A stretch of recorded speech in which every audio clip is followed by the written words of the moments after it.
ರಾಜ್ಯದ ಮುಖ್ಯಮಂತ್ರಿ ಕುರ್ಚಿಯನ್ನು ಪಡಿಬೇಕು ಅನ್ನುವ ಡಿ.ಕೆ. ಶಿವಕುಮಾರ್ ಅವರ ಮಾಡಿರ್ತಕ್ಕಂಥ ಎಲ್ಲ ಪ್ರಯತ್ನಗಳು ಕೂಡ ಈಗ ವಿಫಲವಾಗಿದ್ದಾವೆ. ಒಂದು ಕಡೆ ಕಾಂಗ್ರೆಸ್ ಹೈಕಮಾಂಡನ್ನು ನಂಬಿಕೊಂಡು ರಾಜ್ಯದ ಒಂದು ಕಾಂಗ್ರೆಸ್ ಶಾಸಕರ ಬೆಂಬಲದ ಅವಶ್ಯಕತೆ ಇಲ್ಲ ಅನ್ನುವ ಹೇಳಿಕೆಯನ್ನು ಕೊಡ್ತಾ ಇದ್ದಂತಹ ಡಿ.ಕೆ. ಶಿವಕುಮಾರ್ಗೆ ಕಾಂಗ್ರೆಸ್ ಹೈಕಮಾಂಡ್ ಕೂಡ ಈಗ ಕೈ ಕೊಟ್ಟಿದೆ.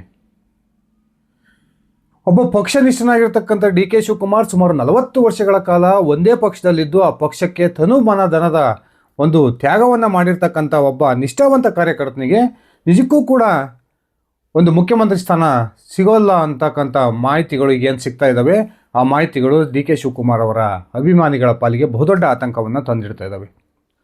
ಮೊನ್ನೆ ಕೊನೆಗೊಂಡಂತಹ ಕಾಂಗ್ರೆಸ್ನ CWCಯ ಸಭೆಯ ನಂತರ ಈ ಮುಖ್ಯಮಂತ್ರಿ ಕುರ್ಚಿಯ ವಿಚಾರಕ್ಕೆ ಕಾಂಗ್ರೆಸ್ ಹೈಕಮಾಂಡ್ ಮಧ್ಯಪ್ರವೇಶ ಮಾಡುತ್ತೆ. ಆ ಮೂಲಕ ಸಿದ್ದರಾಮಯ್ಯನವರನ್ನು ಮುಖ್ಯಮಂತ್ರಿ ಸ್ಥಾನದಿಂದ ಕೆಳಗಿಳಿಸಿ ಡಿ.ಕೆ. ಶಿವಕುಮಾರ್ಗೆ ಮುಖ್ಯಮಂತ್ರಿ ಸ್ಥಾನವನ್ನು ಕೊಡಿಸುತ್ತೆ ಅನ್ನುವ ಒಂದು ನಿರೀಕ್ಷೆಗಳಿದ್ವು.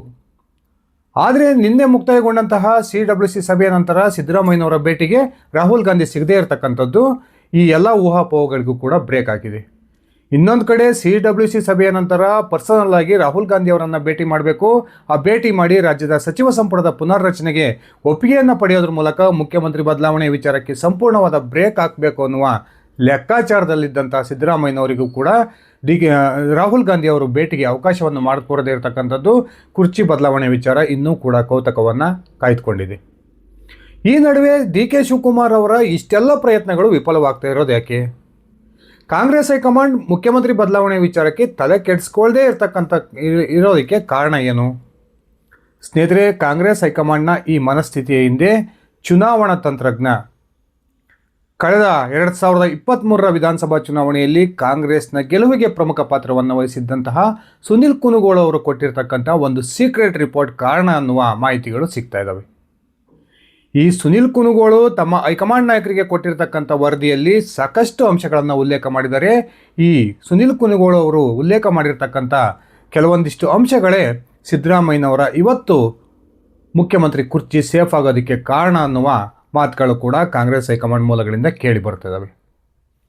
ಬನ್ನಿ ಸ್ನೇಹಿತರೆ, ಹಾಗಾದರೆ ಚುನಾವಣಾ ತಂತ್ರಜ್ಞ ಕಾಂಗ್ರೆಸ್ನ ಸುನಿಲ್ ಕುನುಗೋಳು ಅವರು ಕೊಟ್ಟಿರ್ತಕ್ಕಂಥ ಆ ಸೀಕ್ರೆಟ್ ರಿಪೋರ್ಟಲ್ಲಿ ಏನೆಲ್ಲ ವರದಿ ಇದೆ, ಆ ಸೀಕ್ರೆಟ್ ರಿಪೋರ್ಟ್ ನಿಜಕ್ಕೂ ಕೂಡ ಸಿದ್ದರಾಮಯ್ಯನವರ ಕುರ್ಚಿಯನ್ನು ಸೇಫ್ ಮಾಡ್ತಾ ಒಂದ್ಸರಿ ನಾನು ವಿವರಿಸ್ತಾ ಹೋಗ್ತೀನಿ. ಅದಕ್ಕಿಂತ ಮುಂಚೆ ನೀವಿನ್ನು ನನ್ನ ಇಟ್ಗೆ ಅಂತ ಯೂಟ್ಯೂಬ್ ಚಾನಲ್ಗೆ ಸಬ್ಸ್ಕ್ರೈಬ್ ಮಾಡ್ಕೊಂಡಿಲ್ಲ ಅಂದರೆ ದಯವಿಟ್ಟು ಸಬ್ಸ್ಕ್ರೈಬ್ ಮಾಡಿಕೊಂಡು ಬೆಲ್ ಬಟನ್ನ ಕ್ಲಿಕ್ ಮಾಡಿ. ನಾನು ಕೊಡ್ತಕ್ಕಂಥ ಮಾಹಿತಿ ನಿಮ್ಗೆ ಇಷ್ಟ ಆಗಿದ್ದರೆ ಈ ವಿಡಿಯೋಗೆ ಲೈಕ್ ಮಾಡಿ, ಶೇರ್ ಮಾಡಿ, ಕಮೆಂಟ್ ಮಾಡಿ. ಸ್ನೇಹಿತರೆ, ಒಂದು ಕಡೆ ಡಿ.ಕೆ. ಶಿವಕುಮಾರ್ ರಾಜ್ಯದ ಮುಖ್ಯಮಂತ್ರಿ ಆಗಬೇಕು ಅನ್ನುವ ಕನಸನ್ನು ಹೊತ್ತು ಸಾಕಷ್ಟು ಪ್ರಯತ್ನವನ್ನು ನಡೆಸ್ತಾ ಇದ್ದಾರೆ. ಇನ್ನೊಂದು ಕಡೆ ಸಚಿವ ಸಂಪುಟದ ಪುನರ್ರಚನೆಯನ್ನು ಮಾಡೋಕ್ಕೆ ಹೈಕಮಾಂಡ್ನ ಒಪ್ಪಿಗೆ ಸಿಕ್ಬಿಟ್ರೆ ನನ್ನ ಕುರ್ಚಿ ಸೇಫ್ ಅನ್ನೋ ಲೆಕ್ಕಾಚಾರದಲ್ಲಿ ಸಿದ್ದರಾಮಯ್ಯನವರು ಇದ್ದಾರೆ. ಆದರೆ ಕಾಂಗ್ರೆಸ್ ಹೈಕಮಾಂಡ್ ಈ ಎರಡೂ ವಿಚಾರಕ್ಕೂ ಕೂಡ ತಲೆ ಹಾಕದೇ ಇರತಕ್ಕಂಥದ್ದು ಕಾಂಗ್ರೆಸ್ ಕಾರ್ಯಕರ್ತರ ಪಾಲಿಗೆ ಒಂದು ರೀತಿಯ ಕಳವಳವನ್ನು ತಂದಿಟ್ಟಿದೆ. ಡಿ.ಕೆ. ಶಿವಕುಮಾರ್ಗೆ ಡಿಸೆಂಬರ್ ಮಧ್ಯಭಾಗದಲ್ಲಿ ಶುಭ ಸುದ್ದಿ ಬರುತ್ತೆ ಅನ್ನುವ ಹೇಳಿಕೆಯನ್ನು ಡಿ.ಕೆ. ಬೆಂಬಲಿಗರು ಕೊಡ್ತಾಯಿದ್ರು. ಅದಾದ ನಂತರ ಜನವರಿ 15 ಅಂದರೆ ಸಂಕ್ರಾಂತಿಯ ವೇಳೆಗೆ ರಾಜ್ಯ ಕಾಂಗ್ರೆಸ್ನಲ್ಲಿ ಬಹುದೊಡ್ಡ ಕ್ರಾಂತಿಯಾಗುತ್ತೆ, ಆ ಮೂಲಕ ಮುಖ್ಯಮಂತ್ರಿ ಬದಲಾವಣೆ ಆಗುತ್ತೆ ಅನ್ನುವ ಹೇಳಿಕೆಗಳು ಕೂಡ ಡಿ.ಕೆ. ಬೆಂಬಲಿಗರಿಂದ ಕೇಳಿಬರ್ತಾ ಇದ್ವು. ಇತ್ತೀಚೆಗೆ ಯಾವಾಗ CWC ಸಭೆಗೆ ನೆಪವನ್ನು ಇಟ್ಕೊಂಡು ಮುಖ್ಯಮಂತ್ರಿ ಸಿದ್ದರಾಮಯ್ಯನವರನ್ನು ಕಾಂಗ್ರೆಸ್ ಹೈಕಮಾಂಡ್ ನಾಯಕರು ದೆಹಲಿಗೆ ಕರೆಸ್ಕೊಳ್ತಾರೋ ಆಗ ಡಿ.ಕೆ. ಶಿವಕುಮಾರ್ ಅವರಿಗೆ ಈ ಒಂದು ಸಭೆಗೆ ಆಹ್ವಾನ ಬಂದಿರಲಿಲ್ಲ. ಬಹುತೇಕ ಈ ಸಭೆ ಮುಗಿದ ನಂತರ ಮುಖ್ಯಮಂತ್ರಿ ಕುರ್ಚಿಯ ಬದಲಾವಣೆ ವಿಚಾರಕ್ಕೆ ಸಂಬಂಧಪಟ್ಟಂತೆ ಕಾಂಗ್ರೆಸ್ ಹೈಕಮಾಂಡ್ ಸಿದ್ದರಾಮಯ್ಯನವರಿಗೆ ಒಂದು ಪ್ರಮುಖವಾದ ಡೈರೆಕ್ಷನನ್ನು ಕೊಡುತ್ತೆ. ಆ ಮೂಲಕ ಸಿದ್ದರಾಮಯ್ಯನವರು ಮುಖ್ಯಮಂತ್ರಿ ಕುರ್ಚಿಯಿಂದ ಕೆಳಗಿಳಿತಾರೆ ಅನ್ನುವ ಲೆಕ್ಕಾಚಾರಗಳ ಮಾತುಗಳು ಕೇಳಿ ಬರ್ತಾ ಇದ್ವು. ಆದರೆ CWC ಸಭೆ ಮುಗಿದ ನಂತರವೂ ಕೂಡ ಈ ಮುಖ್ಯಮಂತ್ರಿ ಬದಲಾವಣೆ ವಿಚಾರಕ್ಕೆ ಸಂಬಂಧಪಟ್ಟಂತೆ ಕಾಂಗ್ರೆಸ್ ಹೈಕಮಾಂಡ್ ನಾಯಕರು ಸಿದ್ದರಾಮಯ್ಯನವರಿಗೆ ಯಾವುದೇ ಒಂದು ನಿರ್ದೇಶನವನ್ನು ಕೊಡದೇ ಇರತಕ್ಕಂಥದ್ದು ಡಿ.ಕೆ. ಶಿವಕುಮಾರ್ ಅವರ ಮುಖ್ಯಮಂತ್ರಿ ಹಾದಿಗೆ ಒಂದು ಮುಳ್ಳಾಗಿದೆ ಅಂದರೆ ತಪ್ಪಾಗೋದಿಲ್ಲ. ಹಾಗಾದರೆ ಯಾಕೆ ಕಾಂಗ್ರೆಸ್ ಹೈಕಮಾಂಡ್ ಮುಖ್ಯಮಂತ್ರಿ ಬದಲಾವಣೆ ವಿಚಾರಕ್ಕೆ ತಲೆ ಕೆಡಿಸ್ಕೊಳ್ತಿಲ್ಲ? ಸ್ನೇಹಿತರೆ, ಈ ಕಾಂಗ್ರೆಸ್ ಹೈಕಮಾಂಡ್ನ ಈ ಒಂದು ಮನಸ್ಥಿತಿ ಹಿಂದೆ ಚುನಾವಣಾ ತಂತ್ರಜ್ಞ ಸುನಿಲ್ ಕುನುಗೋಳು ಅವರು ಒಂದು ರಿಪೋರ್ಟನ್ನು ಕೊಟ್ಟಿದ್ದಾರೆ.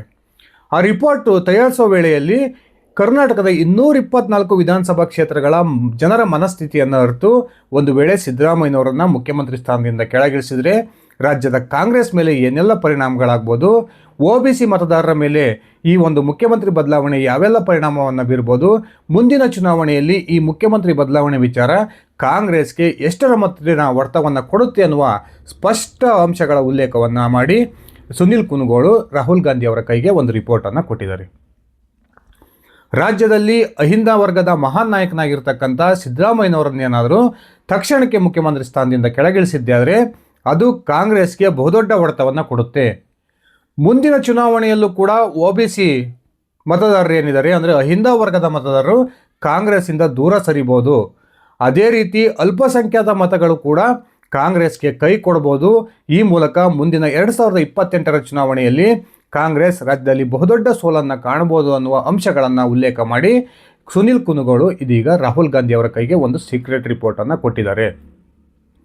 ಈ ರಿಪೋರ್ಟನ್ನು ನೋಡಿದಂತಹ ರಾಹುಲ್ ಗಾಂಧಿ ಅವರು ಕೇವಲ ದೇಶದಲ್ಲಿ 3 ಕಡೆ ಅಧಿಕಾರದಲ್ಲಿರ್ತಕ್ಕಂಥ ಕಾಂಗ್ರೆಸ್ ಸರ್ಕಾರಗಳ ಪೈಕಿ ಅತ್ಯಂತ ಸುಭದ್ರವಾಗಿರ್ತಕ್ಕಂಥ ಅತ್ಯಂತ ಪ್ರಬಲ ನಾಯಕನವನ್ನು ಹೊಂದಿರತಕ್ಕಂಥ ಕರ್ನಾಟಕದ ಸರ್ಕಾರದ ಒಂದು ಅಪಾಯಕ್ಕೆ ಸಿಲುಕಿಸೋದು ಬೇಡ ಅನ್ನುವ ನಿರ್ಧಾರಕ್ಕೆ ಬಂದಿದ್ದು, ಸದ್ಯಕ್ಕೆ ಮುಖ್ಯಮಂತ್ರಿ ಬದಲಾವಣೆ ವಿಚಾರವನ್ನು ಯಾವುದೇ ಕಾರಣಕ್ಕೂ ಒಂದು ಬಗೆಹರಿಸೋದು ಬೇಡ, ರಾಜ್ಯದಲ್ಲಿ ಯಥಾಸ್ಥಿತಿ ಮುಂದುವರಿಯಲಿ ಅನ್ನುವ ಮನಸ್ಥಿತಿಗೆ ಬಂದಿದ್ದಾರೆ. ಅದೇ ಕಾರಣಕ್ಕೆ ಕಳೆದ 10 ತಿಂಗಳಿಂದ ಸುಮಾರು 16ರಿಂದ 17 ಬಾರಿ ದೆಹಲಿಯ ಪ್ರವಾಸವನ್ನು ಕೈಗೊಂಡಿರ್ತಕ್ಕಂಥ ಪಕ್ಷನಿಷ್ಠ ಕಾಂಗ್ರೆಸ್ನ ಟ್ರಬಲ್ ಶೂಟರ್ DK ಶಿವಕುಮಾರ್ ಅವರ ಭೇಟಿಗೆ ರಾಹುಲ್ ಗಾಂಧಿ ಅವರು ಅವಕಾಶವನ್ನೇ ಮಾಡಿಕೊಟ್ಟಿಲ್ಲ. ಪದೇ ಪದೇ DK ಶಿವಕುಮಾರ್ ದೆಹಲಿಗೆ ಹೋಗ್ತಾರೆ, ಕಾಂಗ್ರೆಸ್ನ ಇತರ ಹೈಕಮಾಂಡ್ ಮಟ್ಟದ ನಾಯಕರನ್ನು ಭೇಟಿಯಾಗ್ತಾರೆ. ಆದರೆ ಇದುವರೆಗೂ ಕೂಡ ರಾಹುಲ್ ಗಾಂಧಿ ಅವರು DK ಶಿವಕುಮಾರ್ ಅವರ ಭೇಟಿಗೆ ಅವಕಾಶವನ್ನು ಮಾಡಿಕೊಟ್ಟಿಲ್ಲ. ಇದರ ಹಿಂದೆ ಸುನಿಲ್ ಕುನುಗೋಳು ಅವರು ಕೊಟ್ಟಿರ್ತಕ್ಕಂಥ ಒಂದು ವರದಿ ಅಂದರೆ ಒಂದು ರಿಪೋರ್ಟ್ ಬಹುದೊಡ್ಡ ಕೆಲಸವನ್ನು ಮಾಡಿದೆ ಅನ್ನುವ ಮಾತುಗಳು ಕೂಡ ಈಗ ಕಾಂಗ್ರೆಸ್ ಪಾಳ್ಯದಲ್ಲಿ ಕೇಳಿಬರ್ತದವೆ. ಸುನಿಲ್ ಕುನುಗೋಳು ಅವರು ಕೊಟ್ಟಿರ್ತಕ್ಕಂಥ ಈ ವರದಿಯನ್ನು ಅತ್ಯಂತ ಗಂಭೀರವಾಗಿ ರಾಹುಲ್ ಗಾಂಧಿ ಅವರು ಪರಿಗಣಿಸಿದ್ದಾರೆ. ಅದೇ ಕಾರಣಕ್ಕೆ ಮುಖ್ಯಮಂತ್ರಿ ಬದಲಾವಣೆ ಮಾಡೋದು ಬೇಡ ಅನ್ನುವ ತೀರ್ಮಾನಕ್ಕೆ ರಾಹುಲ್ ಗಾಂಧಿ ಅವರು ಬಂದಿದ್ದಾರೆ ಅನ್ನುವ ಒಂದು ಸ್ಪಷ್ಟ ಮಾಹಿತಿಗಳು ಸಿಗ್ತಾ ಇದ್ದಾವೆ. ಇನ್ನೊಂದು ಕಡೆ ಸಿದ್ದರಾಮಯ್ಯನವರು ಸಂಪುಟ ಪುನರ್ರಚನೆಗೆ ರಾಹುಲ್ ಗಾಂಧಿ ಅವರ ಒಪ್ಪಿಗೆಯನ್ನು ಪಡಿಬೇಕು ಅನ್ನುವ ಪ್ರಯತ್ನವನ್ನು ಮೊನ್ನೆ ದೆಹಲಿಗೆ ಹೋದಂಥ ಸಂದರ್ಭದಲ್ಲಿ ಮಾಡಿದರು. ಆ ಪ್ರಯತ್ನಕ್ಕೂ ಕೂಡ ರಾಹುಲ್ ಗಾಂಧಿ ಸಿದ್ದರಾಮಯ್ಯನವರ ಭೇಟಿಗೆ ಅವಕಾಶವನ್ನು ಮಾಡಿಕೊಡದೇ ಇರತಕ್ಕಂಥದ್ದು ರಾಜ್ಯದ ಕಾಂಗ್ರೆಸ್ನಲ್ಲಿ ಕದನ ಕುತೂಹಲವನ್ನು ಹಾಗೇ ಉಳಿಸ್ಕೊಂಡಿದೆ. ಜನವರಿ 6 ಅಥವಾ ಜನವರಿ 9ಕ್ಕೆ ರಾಜ್ಯದ ಮುಖ್ಯಮಂತ್ರಿಯಾಗಿ DK ಶಿವಕುಮಾರ್ ಅಧಿಕಾರವನ್ನು ಸ್ವೀಕರಿಸ್ತಾರೆ ಅನ್ನುವ ಹೇಳಿಕೆಯನ್ನು DK ಬೆಂಬಲಿಗ ರಾಮನಗರದ ಶಾಸಕ ಇಕ್ಬಾಲ್ ಹುಸೇನ್ ಕೊಡ್ತಾ ಇದ್ದರೂ ಕೂಡ ರಾಜ್ಯ ಕಾಂಗ್ರೆಸ್ನಲ್ಲಿ ನಡೀತಿರ್ತಕ್ಕಂಥ ಬೆಳವಣಿಗೆಗಳು DK ಶಿವಕುಮಾರ್ ಅವರಿಗೆ ಪೂರಕವಾಗಿಲ್ಲ ಅಂತಕ್ಕಂಥದ್ದು ಸ್ಪಷ್ಟ. ಒಂದು ಕಡೆ ಸಿದ್ದರಾಮಯ್ಯ ಬಣ ತಮ್ಮ ಮುಖ್ಯಮಂತ್ರಿ ಕುರ್ಚಿಯನ್ನು ಉಳಿಸ್ಕೊಳ್ಳೋದಕ್ಕೆ ಏನೆಲ್ಲ ತಂತ್ರಗಾರಿಕೆಯನ್ನು ಮಾಡಬೇಕು ಅದನ್ನೆಲ್ಲ ಕೂಡ ಮಾಡ್ತಾ ಇದೆ. ಪ್ರಜಾಪ್ರಭುತ್ವ ವ್ಯವಸ್ಥೆಯಲ್ಲಿ ಕೊನೆಗೆ ಶಾಸಕರ ಬಲ ಯಾರಿಗೆ ಹೆಚ್ಚಿನ ಸಂಖ್ಯೆಯಲ್ಲಿರುತ್ತೋ ಆ ಒಬ್ಬ ವ್ಯಕ್ತಿನೇ ನಾಯಕನಾಗಿ ಮುಂದುವರಿತಾನೆ. ಸದ್ಯದ ಕಾಂಗ್ರೆಸ್ನಲ್ಲಿರ್ತಕ್ಕಂಥ 140ಕ್ಕೂ ಹೆಚ್ಚು ಶಾಸಕರ ಪೈಕಿ ಸರಿಸುಮಾರು 90ರಿಂದ 95 ಶಾಸಕರು ಸಿದ್ದರಾಮಯ್ಯನವರ ಬೆನ್ನಿಗೆ ನಿಂತಿರ್ತಕ್ಕಂಥದ್ದು ಸಿದ್ದರಾಮಯ್ಯನವರ ಕುರ್ಚಿಯನ್ನು ಸೇಫ್ ಮಾಡೋದಕ್ಕೆ ಇನ್ನೊಂದು ಕಾರಣ ಅಂತಲೇ ಹೇಳ್ಬೋದು. ಒಂದು ಕಡೆ ಸುನಿಲ್ ಕುನುಗೋಳು ಅವರು ಕಳೆದ ವಿಧಾನಸಭಾ ಚುನಾವಣೆಯಲ್ಲಿ ಕಾಂಗ್ರೆಸ್ನ ಗೆಲುವಿಗೆ ಯಾವೆಲ್ಲ ಪ್ರಮುಖ ಪಾತ್ರವನ್ನು ವಹಿಸಿದ್ರೋ ಅದೇ ಕುನುಗೋಳು ಕೊಟ್ಟಿರ್ತಕ್ಕಂಥ ಒಂದು ವರದಿ ಇದೀಗ DK ಶಿವಕುಮಾರ್ ಅವರ ಪಾಲಿಗೆ ಬಹುದೊಡ್ಡ ಮುಳ್ಳಾಗಿದೆ ಅಂದರೆ ತಪ್ಪಾಗೋದಿಲ್ಲ. ಆದರೂ ಕೂಡ DK ಶಿವಕುಮಾರ್ ರಾಜ್ಯದ ಮುಖ್ಯಮಂತ್ರಿ ಆಗ್ತೀನಿ, ಕಾಂಗ್ರೆಸ್ ಹೈಕಮಾಂಡ್ ನನಗೆ ಬಹುದೊಡ್ಡ ಒಂದು ಸಿಹಿ ಸುದ್ದಿಯನ್ನು ಕೊಡುತ್ತೆ ಅನ್ನುವ ನಿರೀಕ್ಷೆಯಲ್ಲಿದ್ದಾರೆ. ಕಾದು ನೋಡೋಣ ಸ್ನೇಹಿತರೆ.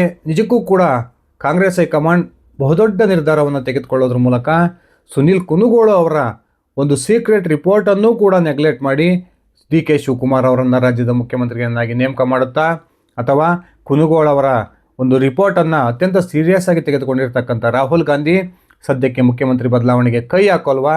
ಈ ಒಂದು ವಿಚಾರವನ್ನು ಕುರಿತು ನಿಮ್ಮ ವೈಯಕ್ತಿಕ ಅಭಿಪ್ರಾಯವನ್ನು ಕಮೆಂಟ್ ಮಾಡಿ. ಇದಿಷ್ಟಾಗಿತ್ತು ನನ್ನ ಇವತ್ತಿನ ಈ ವಿಡಿಯೋ. ನಾನು ಕೊಟ್ಟಿರ್ತಕ್ಕಂಥ ಮಾಹಿತಿ ನಿಮ್ಗೆ ಇಷ್ಟ ಆಗಿದ್ದರೆ ಈ ವಿಡಿಯೋಗೆ ಲೈಕ್ ಮಾಡಿ, ಶೇರ್ ಮಾಡಿ, ಕಮೆಂಟ್ ಮಾಡಿ. ಧನ್ಯವಾದಗಳು ಸ್ನೇಹಿತರೆ. ಶುಭ ದಿನ.